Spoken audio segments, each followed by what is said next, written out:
अस्सलाम स्टूडेंट, कैसे हैं? I am Mohammad Usman.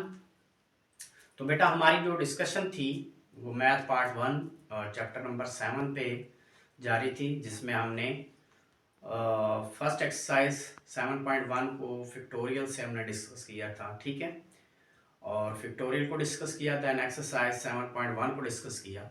ठीक है, तो आज जो हमारे पास बेटा टॉपिक है वो है परमुटेशन। ठीक है, जो हमारा चैप्टर था उसका नेम क्या था? Permutation, combination and probability. ठीक है, तो फर्स्ट वाली एक्सरसाइज जो बेसिक एक्सरसाइज थी, आज जो हम एक्सरसाइज करने जा रहे हैं ये फॉर शॉर्ट क्वेश्चन बहुत इंपॉर्टेंट है। ठीक है, तो इसमें आज हम डिस्कस करने जा रहे हैं बेटा परमुटेशंस क्या होती हैं। ठीक है, तो बेसिकली बेटा परमुटेशंस जो है ये जो डिफरेंट ऑब्जेक्ट्स होंगे उनकी अरेंजमेंट का नाम है। ठीक है, परमुटेशन का मतलब क्या है बेटा कि डिफरेंट किस्म के हमारे पास ऑब्जेक्ट्स होंगे, उनकी हम अरेंजमेंट कैसे करेंगे। ठीक है, तो आइए इसकी फर्स्ट ऑफ ऑल हम इसकी डेफिनेशंस जो है इसको रीड आउट करते हैं। तो वो क्या है बेटा? तो बेटा इसमें क्या है कि फर्स्ट हमारा ये है कि फंडामेंटल प्रिंसिपल ऑफ काउंटिंग, कि हम फंडामेंटल प्रिंसिपल ऑफ काउंटिंग के तहत हम किसी भी ऑब्जेक्ट की जो अपीयरेंस है, ठीक है, अकर होने की जो वजह है, ठीक है, वो कैसे अकर होता है उसको हम देखते हैं कि हम किस तरीके से उनको हम कैलकुलेट कर सकते हैं। ठीक है, तो इसमें हमारे पास हमने लेट कर लिया कि हमारे पास A and B are two events. ठीक है, ए और बी कोई से दो इवेंट्स हैं। ठीक है, the first event A can occur in P different ways। ठीक है बेटा, इवेंट क्या होता है? इवेंट ये है कि फॉर एग्जांपल मैं एक एग्जांपल अगर लेना चाहूँ तो जैसे हमारा क्रिकेट मैच होता है तो उसके अंदर हम क्या करते हैं, टॉस करते हैं, तो सिक्के को ऊपर थ्रो किया जाता है, तो वहां पे जो कैप्टन्स होते हैं वो उस टॉस में से हेड और टेल को सिलेक्ट करते हैं। तो जब या टेल आ जाए या फिर हेड आ जाए तो वो जो अकर हुआ, जो रूनुमा हुई चीज, वो हमारा इवेंट थी। ठीक है, तो अब इवेंट जो है वो टेल भी आ सकता है, हेड भी आ सकता है, तो ये उनकी अपीयरेंस किस तरीके से होती है उसको इवेंट बोलते हैं। ठीक है, तो अब हमारे पास बेटा इवेंट कितने थे? दो इवेंट मैंने लेट किए। हमने कहा कि जो ए इवेंट है वो पी डिफरेंट वे से आ सकता है, मीन पी मुख्तलिफ तरीकों से आ सकता है। ठीक है, अब दूसरा क्या है, हम कहते हैं आफ्टर ए हैज अकर्ड, ए के अकर होने के बाद, ए के रूनुमा होने के बाद हमारा जो बी है, बी कैन अकर, उसके बाद बी अकर हुआ, मीन बी रूनुमा हुआ इन क्यू डिफरेंट वे, मतलब वो क्यू डिफरेंट वे के साथ उसकी अपीयरेंस जाहिर हुई। क्लियर है बेटा? तो देन हम इन दोनों की अपीयरेंस को हम कैसे कैलकुलेट करेंगे। ठीक है, तो फिर इसमें हमने फंडामेंटल प्रिंसिपल ऑफ काउंटिंग के अकॉर्डिंग, तो the number of ways that the to event can occur, तो फिर हम ये कह सकते हैं कि दो इवेंट कितने वे से, कितने तरीकों से अकर हुए, तो फिर इनको कैसे कैलकुलेट करते हैं? फिर दोनों की जो अपीयरेंस है अकर होने की, उनका प्रोडक्ट ले लेते हैं। ठीक है, क्या ले लेते हैं? Product. The number of ways that the two events can occur is the product P dot Q. इन दोनों की जो अपीयरेंस है इनका प्रोडक्ट ले लो, तो इसको क्या बोलते हैं? फंडामेंटल प्रिंसिपल ऑफ काउंटिंग बोलते हैं। क्लियर बेटा? अब जो फंडामेंटल प्रिंसिपल ऑफ काउंटिंग है, जो परमुटेशन है, ये इसका स्पेशल केस है। ठीक है, क्या है बेटा? Permutation fundamental principle of counting का स्पेशल केस है। ठीक है, तो अब परमुटेशन असल में बेसिक ये क्या है बेसिकली बेटा? अब देखो बेटा, परमुटेशन जो है ये बेसिकली अरेंजमेंट्स का नाम है। किसका है? अरेंजमेंट का नाम है, कि आप चीजों को किस तरह से अरेंज करते हैं। ठीक है, आप चीजों को किस तरह से तरतीब देते हैं, किस ऑर्डर से उसको आप रखते हैं, तो इस तरह इसको क्या बोलते हैं? परमुटेशन। ठीक है, फॉर एग्जांपल अगर आप किसी अलमारी वगैरह में, ठीक है, अपनी बुक्स को अरेंज कर रहे हैं, तो आपने पहले मैथ की बुक रखी, देन फिर आपने फिजिक्स की, केमिस्ट्री की, तो आपने एक अरेंजमेंट लगा दी। अब इसके बाद आप क्या करना चाहते हैं? आप ये अरेंजमेंट चेंज करना चाहते हैं, तो आप ये अरेंजमेंट मुख्तलिफ तरीकों से चेंज कर सकते हैं। ठीक है, आप पहले किसी और बुक्स को ले सकते हैं, फिर बाद में कोई और बुक ले लें। तो ये जो तरतीब चेंज करना है, ठीक है, एक तरतीब एक ऑर्डर के साथ, इसको क्या बोलते हैं, अरेंजमेंट बोलते हैं। क्लियर है बेटा? तो परमुटेशन क्या होगी बेटा? Permutation is an ordering arrangement, mean के चीजों को उनके ऑर्डर के तहत अरेंज कर देना, उसको क्या बोलते हैं, permutation. An ordering arrangement of n different objects. अब एन डिफरेंट ऑब्जेक्ट्स क्या होंगे? कि जो ऑब्जेक्ट्स होंगे वो मुख्तलिफ होंगे। जैसे मैथ की बुक है, वो फिजिक्स की बुक के सेम तो नहीं हो सकती, ठीक है, केमिस्ट्री बायो ये सेम तो नहीं हो सकती। तो ये डिफरेंट बुक्स हैं। अगर हम इन डिफरेंट बुक्स को एक अरेंजमेंट के साथ रख देते हैं तो इसको क्या बोलते हैं, परमुटेशन। ठीक है, arrangement of n different object is called permutation. Clear है बेटा? अब इसकी नोटेशन क्या है बेटा? ये देखो NPR। देखो n जो हमारे पास बेटा टोटल ऑब्जेक्ट्स होते हैं, कितने टोटल ऑब्जेक्ट्स, मीन हमारे पास कितनी बुक्स हैं टोटल। अब वो टोटल ऑब्जेक्ट्स n कहलाते हैं, ठीक है। NPR, P का मतलब परमुटेशन एंड R का मतलब, देखो बेटा R का मतलब क्या है कि R का मतलब ये है कि हम टोटल ऑब्जेक्ट्स, जो टोटल बुक्स हमारे पास है जिनको हमने अरेंज करना है, उनमें से कितनी बुक्स की तरतीब चेंज करते हैं, मीन उसमें से कितनी बुक्स सेलेक्ट करते हैं जिनकी हमने तरतीब चेंज करनी है, बाकी को वैसे का वैसे रहने देते हैं। तो इसका मतलब टोटल में से हम कितनी सेलेक्ट कर रहे हैं वो हमारा आर है, टोटल हमारा आर है। मीन हम पूरी की पूरी बुक सेलेक्ट कर सकते हैं, पूरी की पूरी बुक्स की तरतीब चेंज कर देती हैं, तो ये भी हो सकता है। अब उसमें टोटल में से कुछ बुक्स ले सकते हैं, तो इसका मतलब वो जो कुछ बुक्स हमने सेलेक्ट की है ना, वो हमारा आर कहलाती है। क्या कहलाती है? आर। तो इसको हम लिखते कैसे हैं? NPR। अब ये फॉर्मूला कैसे होता है कि टोटल ऑब्जेक्ट्स का फैक्टोरियल, ठीक है, ये हमने 7.1 बेटा डिस्कस की है। अगर आपने ये प्रीवियस लेक्चर नहीं सुना बेटा, उसको आप अच्छे से सुन लें, देन आपको फैक्टोरियल का कंसेप्ट क्लियर हो जाएगा। मीन टोटल n ऑब्जेक्ट का फैक्टोरियल ओवर टोटल ऑब्जेक्ट में से कितने हमने सेलेक्ट किए, उसमें से क्या कर देंगे, माइनस, फिर उसका क्या ले लेंगे, फैक्टोरियल। तो इस तरह से ये हमारा फॉर्मूला बन जाएगा किसका, परमुटेशंस का। क्लियर हो गया? आर इसको कैसे लिख सकते हैं, इन ऑर्डर्ड पेयर फॉर्म में, P into n comma r. ठीक है, ये ऑर्डर्ड पेयर फॉर्म है और ये हमारी परमुटेशन फॉर्म है। क्लियर है बेटा? अब इसके बाद मैंने ये लिखा है where r greater equal to 0, r less r equal to n। Mean वो ये भी हो सकता है कि आर जो हमने चूज करना है, हो सकता है हम कुछ भी ना चूज करें, हो सकता है हम आर पूरे का पूरा n ले लें, मीन सभी के सभी ऑब्जेक्ट्स को ले लें, और हो सकता है कि हम आर जो है वो लेस देन n ले, मीन सारे के सारे ऑब्जेक्ट इस्तेमाल ना करें, उनमें से कुछ ऑब्जेक्ट्स को उठा के तरतीब दे दें, तो उसको क्या बोलते हैं, परमुटेशंस। क्लियर?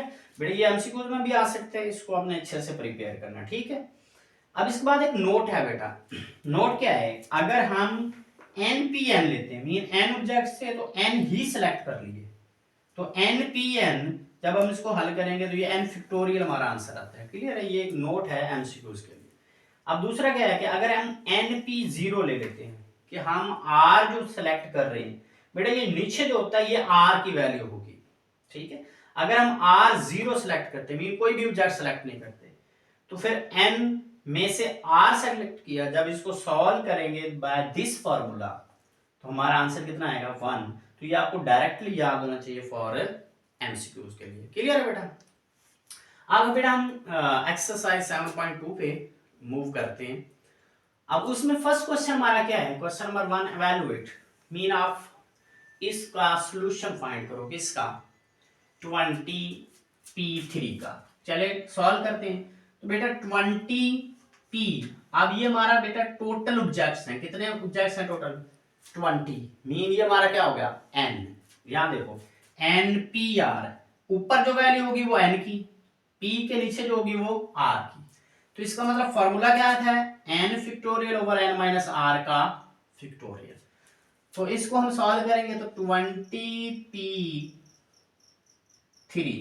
इसको बेटा कैसे लिखेंगे, 20 का फैक्टोरियल, मीन ऊपर वाले का फैक्टोरियल डिवाइडेड बाय ऊपर वाले में से मीन 20 में से 3 को माइनस करेंगे और इसका होल का क्या ले लेंगे, फैक्टोरियल ले लेंगे। क्लियर बेटा? बेटा इसको अगर मैं सॉल्व करूं, ऊपर है 20 का फैक्टोरियल और बटे में कितना आ जाएगा 17 का फैक्टोरियल, 17 का फैक्टोरियल। अगर मैं इसको ओपन करना चाहूं तो ये क्या बनेगा बेटा, ये बनेगा 20। बेटा ये फैक्टोरियल का वाली जो एक्सरसाइज है उसमें मैंने ये आपको डिटेल में बताया था कि जब 20 का फैक्टोरियल ओपन करना है तो हमने बैकवर्ड जाना है, 20 से बैकवर्ड। तो 20 का फैक्टोरियल कैसे ओपन करते हैं, 20 इससे बैकवर्ड 19, 19 से पीछे चले जाओ 18 और 18 से पीछे चले जाओ 17। बेटा यहां तक हमने रुक जाना है, यहां हमने रुकना है। अच्छा जहां पे हमने रुकना है वहां पे हमने फैक्टोरियल लगा देना है। क्लियर है बेटा? अब यहां क्यों रुकना है बेटा, बटे में देखो कितना फैक्टोरियल है, 17 का फैक्टोरियल। तो इसलिए बटे में 17 का फैक्टोरियल, ऊपर भी अगर 17 का फैक्टोरियल बन जाएगा तो ये दोनों आपस में कैंसल आउट हो जाएंगे। क्या हो जाएंगे बेटा, कैंसल आउट। ये इससे कट जाएगा, इससे कट जाएगा। अब बाकी हमारे पास क्या बच गया बेटा, बाकी हमारे पास बच गया 20, 19 एंड 18। ये किसकी वैल्यू आ गई, 20p3 की। अब इसको मल्टीप्लाई करना है, क्या करना है बेटा, मल्टीप्लाई। अगर इनको मैं मल्टीप्लाई करता हूं तो बेटा ये बनता है 20, 19, 18 को मल्टीप्लाई करो तो आई थिंक 68, 40। ठीक है, तो ये बेटा आपने कैलकुलेशन कर लेनी है। ठीक है, कैलकुलेशन में मिस्टेक हो सकती है, आपने इसको मल्टीप्लाई करके ये चेक कर लेना है कि क्या यही आंसर बनता है। ठीक है, अब नेक्स्ट जो हमारा ये हमारा रिजल्ट आ गया बेटा किसका, ये हमारा रिजल्ट आ गया 60, 40 किसका, 20p3 का। तो बेटा ये क्वेश्चन जो है ये शॉर्ट क्वेश्चंस हैं और ये यहां से एमसीक्यूज भी बन सकते हैं। ठीक है, क्वेश्चन नंबर 1 के जो पार्ट्स हैं, ठीक है, टोटल 5 पार्ट्स हैं। अब इसका सेकंड पार्ट बेटा जो है, सेकंड पार्ट वो हमारे पार्ट है बेटा 16p4, 16p4 है। अब इसको हमने इसकी वैल्यू फाइंड करनी बेटा, तो कैसे करेंगे, जैसे सेम हमने ये क्वेश्चन किया बेटा। तो देखो बेटा 16 किसकी वैल्यू है, n की, और 4 किसकी वैल्यू बेटा, r की। तो इसको अगर मैं सॉल्व करूं तो 16p4 इज इक्वल टू बेटा 16 का फैक्टोरियल। यहां देखो बेटा n हमारा ऊपर वाला n होता है, तो n का फैक्टोरियल ओवर क्या लिखते हैं बेटा, n minus r, mean r हमारा क्या है यहाँ 4 है, तो n कितना है 16, 16 माइनस 4 इसका होल का फैक्टोरियल लिख सकते हैं। क्लियर है बेटा? अब इसको अगर मैं सॉल्व करूं तो 16, देखो बेटा 16 में से 4 निकालेंगे 10, तो इट मीन कि हमने 16 का फैक्टोरियल ओवर 10 का फैक्टोरियल। क्लियर हो गया बेटा? सॉरी 16 में से निकालेंगे 4 तो ये 12 का फैक्टोरियल बचेगा। कितने बचेगा बेटा, 12 का फैक्टोरियल। क्लियर है?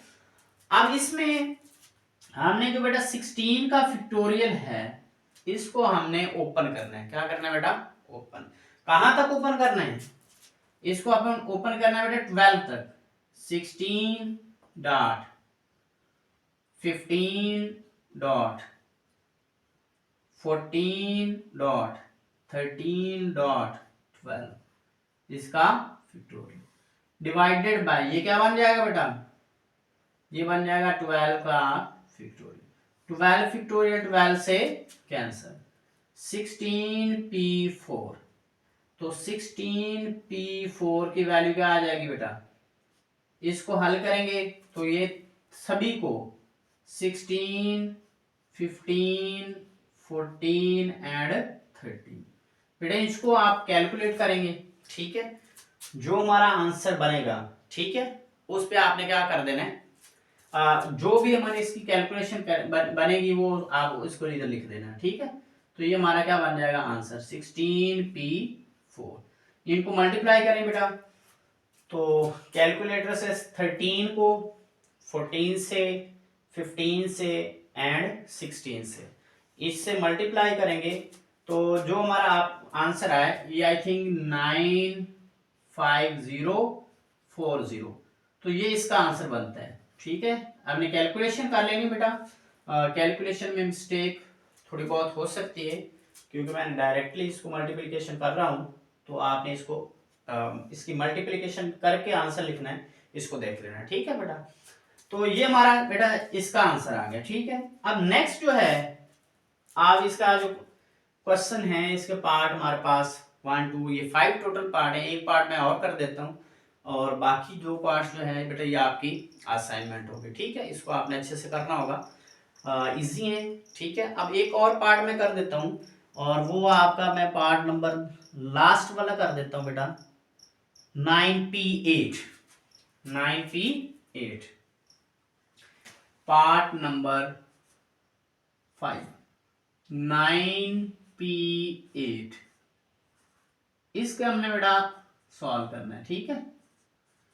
अब इसमें देखें बेटा 9p8 इसको कैलकुलेट करूंगा तो ये कैसे बनेगा 9p8 इज इक्वल टू 9 का फैक्टोरियल ओवर 9 माइनस 8 का फैक्टोरियल, तो ये कितना बनेगा बेटा 9 फैक्टोरियल ओवर 9 में से 8 1 का फैक्टोरियल, तो 9p8 किस चीज के इक्वल आ जाएगा बेटा 1 का फैक्टोरियल 1, तो 9 का factorial 9 dot 8 dot 7 dot 6 dot 5 dot 4 dot 3 dot 2 dot 1, तो मीन बटे में जो बेटा 1 है 1 का फैक्टोरियल क्या होता है 1, तो 1 लिखने की जरूरत नहीं है, तो ऊपर आपने 9 का फैक्टोरियल को आपने जब आपने मल्टीप्लाई करना है तो इसका आंसर बेटा आपने यहाँ कैलकुलेट करके लिख देना 9p8। इसको कैलकुलेटर से सॉल्व करेंगे तो यहाँ इसका आंसर आ जाएगा, क्लियर है बेटा। तो ये क्वेश्चन हमारा सॉल्व गया। क्वेश्चन नंबर 1 जो है उसके टोटल 5 पार्ट थे, तो 3 पार्ट मैंने करवा दिए, बाकी 2 पार्ट आपने सेम इसी वे से इसको हल करना है, तो ठीक है इजी है, हो जाएंगे। अब क्वेश्चन नंबर 2 है बेटा, इंपॉर्टेंट है for short question, find the value of n when, ठीक है। क्वेश्चन नंबर 2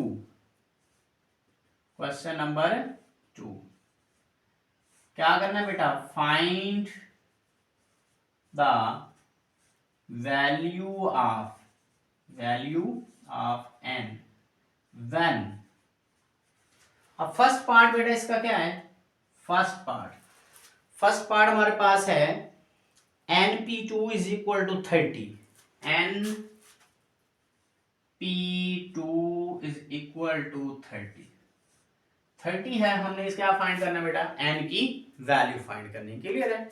बहुत ही इजी क्वेश्चन है, सॉल्यूशन करते हैं इसका बेटा np2 इज इक्वल टू 30, तो फॉर्मूला ओपन करें बेटा np2 इसको क्या लिख सकता हूं बेटा n का फैक्टोरियल ओवर n में से r निकाल दो बेटा, n का फैक्टोरियल और n में से 2 को क्या कर दो माइनस इसका फैक्टोरियल, और ये किस चीज के इक्वल आ रहा है बेटा 30 के, किसके इक्वल आ रहा है 30 के, क्लियर है बेटा। अब बेटा हमने किसकी वैल्यू फाइंड करनी है n की वैल्यू फाइंड करनी है, किसकी n की, तो आप बेटा क्या करो बटे में क्या है n माइनस 2 का फैक्टोरियल, इसका मतलब यह हुआ कि ऊपर वाले को हम n माइनस 2 तक अगर ओपन कर दें तो ये नीचे से कैंसिल होके n की वैल्यू इजीली हम फाइंड कर सकते हैं। तो यहां बेटा क्या करो n फैक्टोरियल को ओपन करो, तो बेटा याद करें जब हम n फैक्टोरियल को ओपन करते थे तो हम n से बैकवर्ड जाते हैं, मीन n एज इट लिखते हैं, n में से एक माइनस करके उसके प्रोडक्ट में लिख देते हैं, तो n में से एक माइनस करो n माइनस 1, फिर नेक्स्ट वाली टर्म कैसे लिखते हैं कि इस n-1 में से एक और माइनस करके इसी के क्या करते थे प्रोडक्ट में लिखते थे, तो क्या बन जाएगा n-2, n-2। अब जहां हमने स्टॉप करना होता है, जहां हमने स्टॉप करना होता है, तो वहां क्या करते हैं, वहां फैक्टोरियल लगा देते हैं। जहां हमने रुकना होता है वहां क्या करते हैं, फैक्टोरियल लगा देते हैं। तो हमने n को ओपन किया कहां तक, n-2 फैक्टोरियल तक। बेटा इधर हमारा कितना है 30, तो बेटा यहां देखो इस 30 को मैं ये लिख सकता हूं 6.5। अब ये डॉट का मतलब बेटा मल्टीप्लीकेशन है, क्या है, मल्टीप्लीकेशन। बेटा यहां देखो ये सेम सेम से कैंसल, तो क्या बनेगा n into n-1 is equal to 6.5। अब बेटा अब ये क्वेश्चंस आपके माइंड में आ रहा होगा कि हमने 30 को 6 मल्टीप्लाई 5 ही क्यों लिखा है। तो बेटा यहां देखो, क्योंकि फैक्टोरियल का मतलब क्या होता है, कंसेक्टिव टर्म का प्रोडक्ट, कंसेक्टिव टर्म का प्रोडक्ट। जैसे मैंने आपको कहा था कि n और n से बैकवर्ड जो टर्म है वो n-1 है, तो देखो ये दोनों कंसेक्टिव है। इसके बाद वाली कौन सी टर्म है, n-1, इसके बाद वाली है n-2, ये दोनों कंसेक्टिव है। तो 30 को अगर मैं लिख दूं 6 मल्टीप्लाई 5, तो ये कंसेक्टिव टर्म है, 6 के बाद बैकवर्ड कौन सी है 5। अगर मैं इस 30 को 10 मल्टीप्लाई बाय 3 लिखता, तो 10 से आगे 3, तो ये कंसेक्टिव नहीं बनती, मीन दो जुड़वा टर्म नहीं बनती। तो कंसेक्टिव का मतलब क्या होता है, जुड़वा टर्म।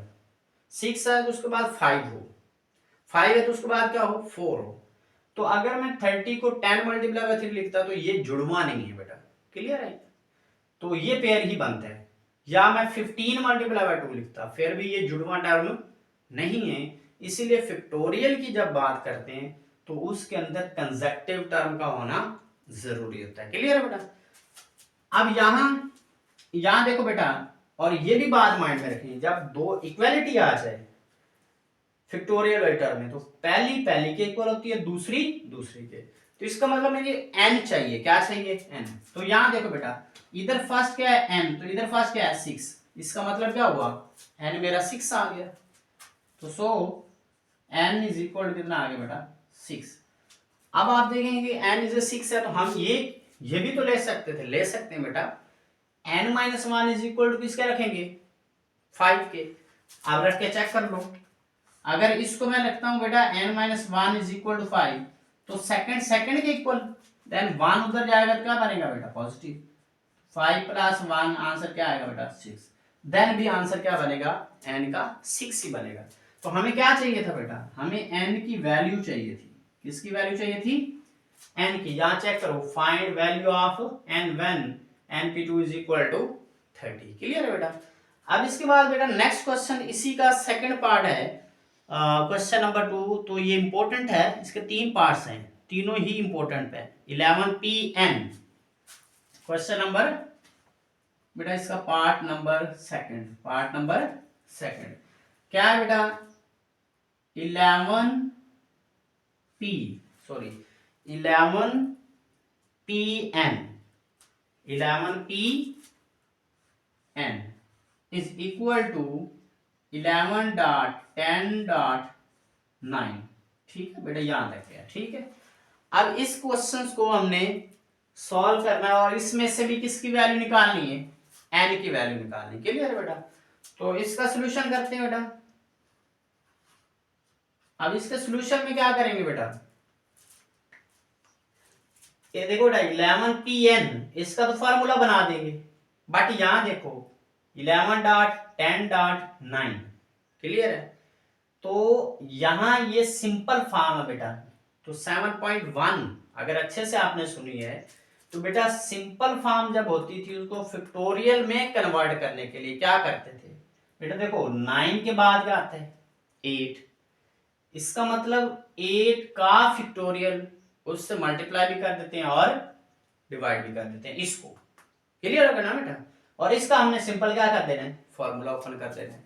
तो यहां इसका फार्मूला ओपन करो, ये बेटा 11pn, इसका मतलब n की जगह ऊपर क्या है 11, तो क्या लिखेंगे 11 का फैक्टोरियल ओवर 11 माइनस r।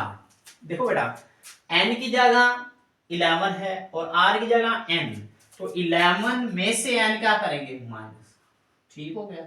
ये क्या आ गया इसका फैक्टोरियल इज इक्वल टू बेटा 11.10.9। देखो बेटा इसको फैक्टोरियल बनाने के लिए 11 से 1 तक जाना होता है, इसका मतलब 9 के बाद तो टर्म ही नहीं है। हम फिर क्या करेंगे, 9 के बाद 8 आता है, इसका मतलब 8 के फैक्टोरियल से ऊपर मल्टीप्लाई भी कर देते हैं, नीचे डिवाइड भी कर देते हैं। मीन हमने क्या करना है, 8 का फैक्टोरियल ऊपर भी लगा देना है और 8 का फैक्टोरियल नीचे भी लगा देना है। क्या करने के लिए, इसको फैक्टोरियल में कन्वर्ट करने के लिए। समझ आ गई बेटा। चलिए बेटा ऊपर वाले को किसका फैक्टोरियल लिखेंगे, ये 11 से 8 का फैक्टोरियल, मीन जो इधर शुरू में नंबर होता है ये असल में सारा ये किसका फैक्टोरियल होता है, ऊपर वाले मीन 11 का बन जाएगा और नीचे कितना बन गया 8 का फैक्टोरियल। तो ये क्या बनेगा बेटा 11 का फैक्टोरियल ओवर 11 माइनस n इसका फैक्टोरियल बनेगा। क्लियर है। और इसको क्या लिख सकते हैं 11 का फैक्टोरियल ओवर 8 का फैक्टोरियल। क्लियर है बेटा। अब इसको नेक्स्ट हम इधर सॉल्व कर लेते हैं, ठीक है। नेक्स्ट जो है इसको हम यहां सॉल्व कर लेते हैं, ठीक है।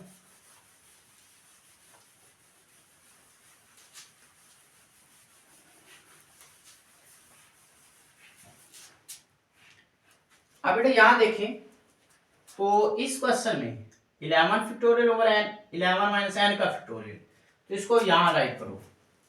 क्या बन गया बेटा 11 का फैक्टोरियल ओवर 11 माइनस n का फैक्टोरियल इज इक्वल टू 11 का फैक्टोरियल ओवर 8 का फैक्टोरियल। क्लियर बेटा। अब बेटा इसको क्रॉस मल्टीप्लिकेशन करो। क्या करो, क्रॉस मल्टीप्लिकेशन। तो दिस इंप्लाइज दैट बेटा 11 इधर चला जाएगा, देखो इसकी जगह चेंज कर सकते हैं। क्या कर सकते हैं बेटा, जगह चेंज। 11 इसको इधर मल्टीप्लाई कर दो, इसको इधर, तो ये क्या बन जाएगा 11 माइनस n का फैक्टोरियल और साथ में क्या आ जाएगा बेटा, इसके साथ आ गया 11 का factorial is equal to 8 factorial को इधर मल्टीप्लाई करेंगे तो 11 का फैक्टोरियल डॉट 8 का फैक्टोरियल। क्लियर हो गया बेटा। दिस इंप्लाइज दैट क्या कर दिया बेटा, इसको इधर मल्टीप्लाई कर दिया, इसको इधर मल्टीप्लाई कर दिया। बेटा ये देखो 11 माइनस n इसका फैक्टोरियल और ये जो 11 फैक्टोरियल है ये इस सारे के साथ क्या हो रहा है मल्टीप्लाई, इसको इसके नीचे क्या कर दो डिवाइड। तो ऊपर 11 का फैक्टोरियल डॉट 8 का फैक्टोरियल है और ये 11 फैक्टोरियल नीचे चला जाएगा। अब बेटा देखो 11 फैक्टोरियल से कैंसिल हो जाएगा, तो यहां क्या बचेगा 11 माइनस n इसका फैक्टोरियल और इसको क्या लिखो 8 का फैक्टोरियल। बेटा फैक्टोरियल से कट जाएगा, फैक्टोरियल से कट जाएगा, तो पीछे क्या बच गया बेटा 11 minus n is equal to 8 बच जाएगा। माइनस n को दूसरी साइड पे ले जाओ और 8 को इस साइड पे ले जाओ, 11 माइनस 8 हो जाएगा और n दूसरी साइड पे जाके पॉजिटिव बन जाएगा। क्लियर है। 11 में से 8 निकालो 3, ठीक है, और n की वैल्यू कितनी आ गई बेटा 3 आ गई। क्लियर है बेटा। तो n की वैल्यू हमने फाइंड करनी थी, तो हमारे पास 11pn था, 11 का फैक्टोरियल लिखा और 11 माइनस n का फैक्टोरियल लिखा और इसका फैक्टोरियल को कंप्लीट करना था तो 8 के फैक्टोरियल से मल्टीप्लाई भी किया और डिवाइड भी किया। ये सारा किसका फैक्टोरियल बनता है 11 का, ये नीचे एज इट आ गया। देन हमने इसको यहां सॉल्व किया तो इसको क्रॉस मल्टीप्लिकेशन, इसको इधर इसको इधर, तो ये चीज आ गई, इसको इससे करना ये आ गई। अब ये इधर क्या हो रहा था मल्टीप्लाई से, इसको इसके साथ क्या कर दिया डिवाइड, ये कट कर दिया, फैक्टोरियल से कट कर दिया, तो क्या बन गया 11 minus n is equal to 8 और 8 को इधर लेके आया नेगेटिव और n को उधर पॉजिटिव कर दिया और n इज इक्वल टू क्या आ गया 3। ठीक है। और इस क्वेश्चन का लास्ट पोर्शन है बेटा NP4 ratio N-1P3, NP4 last part बेटा इसका, last part NP4 ratio N-1P3 is equal to 9:1। ठीक हो गया। इसमें से भी बेटा क्या फाइंड करना है, n की वैल्यू फाइंड करना है बेटा। ये क्वेश्चन नंबर 2 ये शॉर्ट क्वेश्चन के लिए मोस्ट इंपोर्टेंट क्वेश्चन है। ठीक है बेटा। अब इसमें n की वैल्यू फाइंड करनी बेटा, ये रेशियो है, रेशियो का मतलब क्या होता है, बटा। ठीक हो गया बेटा। अब पहले मैं इसको सॉल्व कर लेता हूं बेटा। NP4 इसको जब मैं फॉर्मूले में कन्वर्ट करूंगा, n का फैक्टोरियल ओवर n-4 का फैक्टोरियल। समझ आ गया बेटा। n का फैक्टोरियल ओवर n-4 का फैक्टोरियल। इसकी क्या लिखो बेटा, रेशो। क्या लिखो, अब देखो बेटा n की जगह क्या है, n-1, तो इसका मतलब n-1 का फैक्टोरियल, n-1 का फैक्टोरियल ओवर बेटा देखो n की जगह ये है, तो अगर n की जगह ये है तो n का फैक्टोरियल मीन इसका क्या हो जाएगा, फैक्टोरियल। ठीक है ना। अब n ये टोटल n है, n में से ये r क्या करना है, माइनस, मीन n-1 इसमें से ये क्या करना है, माइनस, क्या हो गया, माइनस का 3, और इसका क्या हो जाएगा, फैक्टोरियल। क्लियर है बेटा। इज इक्वल टू 9:1 हो जाएगा। क्लियर है। अब बेटा यहां देखो, रेशियो का मतलब होता है बेटा बटा। अगर इस बटे को मैंने मल्टीप्लिकेशन में चेंज करना है तो मैं इस टर्म को उल्टा दूंगा, रेसिप्रोकल ले लूंगा। ठीक है। तो यहां बेटा यहां देखो n का फैक्टोरियल ओवर n-4 का फैक्टोरियल आ जाएगा। रेशियो बेटा यहां देखो n-1 इसका फैक्टोरियल ओवर बेटा -1 -3 क्या बन जाएगा, n-4 का फैक्टोरियल, 9:1। क्लियर बेटा। बेटा इसको क्या करो, n फैक्टोरियल को n-1 फैक्टोरियल तक क्या कर दो, ओपन कर दो। इसको ओपन करें बेटा, n फैक्टोरियल को मैं ओपन करना चाहूं तो ये क्या लिख सकता हूं, n इंटू n-1 का फैक्टोरियल। इस n फैक्टोरियल को क्या करना है, n-1 फैक्टोरियल तक क्या करना है, ओपन। अब क्यों करना है बेटा, जब इसको मैं उल्टाऊंगा तो ये कैंसल आउट हो जाएंगी चीजें। क्लियर है बेटा। मीन इसका जब रेसिप्रोकल लूंगा तो कुछ चीजें इससे क्या होंगी, कैंसल हो जाएंगी, इसलिए इसको ओपन कर दिया। और बटे में क्या आ गया बेटा, n-4 का फैक्टोरियल। तो बेटा रेशियो का मतलब, बेटा रेशियो, ये जो रेशियो है इसका मतलब होता है बटा। इसका मतलब क्या होता है, बटा। तो मैं इसको बटे में लेके जाऊं तो इसको मैं यूं लिख सकता हूं, n-1 का फैक्टोरियल ओवर n-4 का फैक्टोरियल। क्लियर है बेटा। तो रेशियो का मतलब क्या हो गया बेटा, बटा। अब यहां देखो बेटा, इज इक्वल टू 9:1 का मतलब 9 डिवाइडेड बाय 1, इसका मतलब क्या है, बटा। अब कैंसिल करो बेटा, यहां देखो x, इसको मैं अगर कट आउट करूं, n-4 का फैक्टोरियल, n-4 के फैक्टोरियल से कैंसिल आउट हो जाएगा। इसका n-1 का फैक्टोरियल n-1 के फैक्टोरियल से कैंसिल हो जाएगा। ठीक है। तो दिस इंप्लाइज दैट बेटा यहां देखो ये वैल्यू, ये तमाम वैल्यू कैंसिल आउट हो गई, ऊपर क्या बच गया बेटा, n। तो इसका मतलब n क्या आ गया बेटा, n is equal to 9/1 mean 9, तो n कितना आ गया बेटा, 9 आ गया। क्लियर है। यही वैल्यू हमने क्या करनी थी बेटा, फाइंड करनी थी n की वैल्यू। क्लियर है। तो हमारे पास क्या था, NP4 ratio n-1 P3 is equal to 9:1। n factorial over n में से नीचे वाला माइनस करके उसका फैक्टोरियल रेशियो। अब n की जगह क्या यूज हो रहा है, n-1 इसका फैक्टोरियल, और ऊपर वाले में से नीचे वाला माइनस करके उसका फैक्टोरियल लिख दिया। क्लियर है। अब इनको सिंपलीफाई किया, ये लिख दिया। अब रेशियो का मतलब क्या होता है, बटा। तो जब ये बटे में वैल्यू आनी थी n-1 का फैक्टोरियल, तो इसीलिए ऊपर वाले इसकी ऊपर वाली टर्म को n-1 तक ओपन किया, मीन n into n-1 का फैक्टोरियल। अब रेशो का मतलब बटा होता है, तो इस पूरे को इसके बटे में लिख दिया। क्या लिख दिया? बटे में। ये सेम सेम से कैंसिल, ये सेम सेम से कैंसिल, क्या बच गया? n। तो this implies that n is equal to 9/1, answer is 9। तो n की वैल्यू कितनी आ गई? 9। क्लियर है बेटा? तो आज का जो लेक्चर है बेटा, हम यहीं पे इसको वाइंड अप करेंगे। और इसमें आप हमने देखा कि हमने फंडामेंटल प्रिंसिपल ऑफ काउंटिंग को डिस्कस किया। अब फिर उसके बाद हमने डिटेल में बात की परमुटेशंस के ऊपर, ठीक है। और देन हम कुछ क्वेश्चंस जो हैं, क्वेश्चन नंबर 1 और क्वेश्चन नंबर 2, उनके पार्ट्स को सॉल्व किया बाय परमुटेशंस, ठीक है। तो उम्मीद करता हूँ बेटा आपको लेक्चर्स समझ आया होगा, ठीक है। मिलते हैं इंशाल्लाह नेक्स्ट वीडियो में। अल्लाह हाफिज़।